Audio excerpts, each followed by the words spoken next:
নমস্কার বন্ধুরা, আমি আজকে চলে এসেছি পালং শাকের একটি নিরামিষ রেসিপি নিয়ে। পালং শাককে আমি ধুয়ে নিয়েছি, এবার কেটে নিলাম। তোমরা দেখতেই পাচ্ছ, একে একে আমি সব সবজিগুলোকে কেটে নিচ্ছি। প্রথমে শিমটাকে কেটে রেখে দিচ্ছি।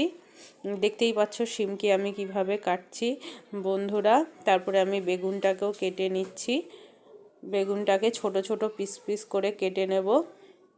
প্রথমে মাঝখান দিয়ে দুভাগ করে নিলাম, তারপরে লম্বা লম্বা টুকরো করে নিলাম, নিয়ে এবার ছোট ছোট পিস পিস করে নিচ্ছি।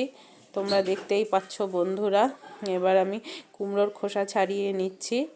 তারপরে কুমড়োটাকেও টুকরো টুকরো করে নেব। একটা লম্বা টুকরো করে নিলাম কুমড়ো, তারপরে ছোট ছোট টুকরো টুকরো করে নিচ্ছি। এইভাবে পুরো কুমড়োটাকে আমি কেটে নিয়েছি। এবার আলুর খোসা ছাড়িয়ে নিচ্ছি চাকু দিয়ে। তারপরে আলুটাকেও ছোট ছোট করে টুকরো করে নেব আমি। তোমরা দেখতেই পাচ্ছ আলুটাকে আমি কিভাবে কাটছি। ঠিক এইভাবেই কাটতে হবে। এই সবজির সাথে এইভাবেই সবজি কাটলে বেশ ভালো লাগে। বড় বড় করে কাটলে ভালো লাগে না দেখতে। ঠিক এইভাবেই কেটে নিতে হবে। তারপরে কড়াই বসিয়ে দিয়েছি। কড়াইতে আমি তেল আর ঘি দিয়ে দিয়েছি। তারপরে ফোড়ন দিচ্ছি, 5 ফোড়ন, তেজপাতা আর শুকনো লঙ্কা। ফোড়নটাকে একটু ভেজে নিচ্ছি। তারপরে একে একে আমি সবজিগুলো দিয়ে দেব। প্রথমে আলু আর কুমড়োগুলোকে দিয়ে দিচ্ছি। এগুলো তারপরে বেগুন, শিমকে দিয়ে দিলাম। দিয়ে কিছুক্ষণ ভেজে নেব।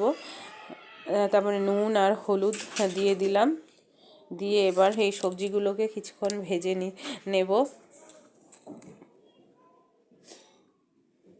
বন্ধুরা, একবার আমার মতন এই রেসিপিটিকে করে দেখো, আশা করি তোমাদেরও ভালো লাগবে। তারপরে আমি কাঁচা লঙ্কা দিয়ে দিয়েছিলাম 4-5টা। তারপরে আরও কয়টা মশলা দিয়ে দিচ্ছি, জিরের গুঁড়ো, ধনের গুঁড়ো দিয়ে আমি মশলাটাকে সবজির সাথে মিশিয়ে নেব। মিশিয়ে নিয়ে কিছুক্ষণ ভালো করে ভেজে নেব।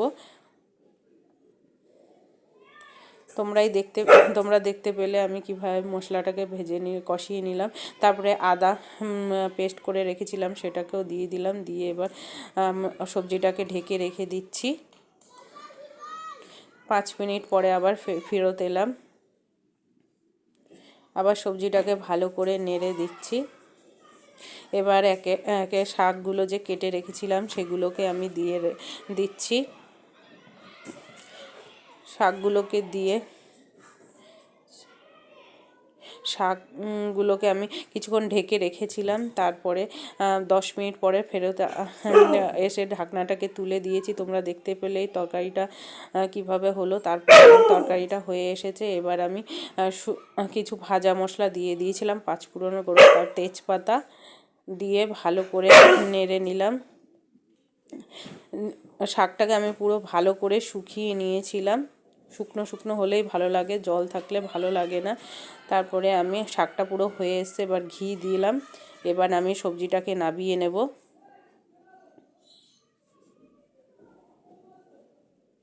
তোমরা কে কোথায় থেকে দেখছো, তোমরা ফেসবুক থেকে ফলো করে দিও, আর ইউটিউব থেকে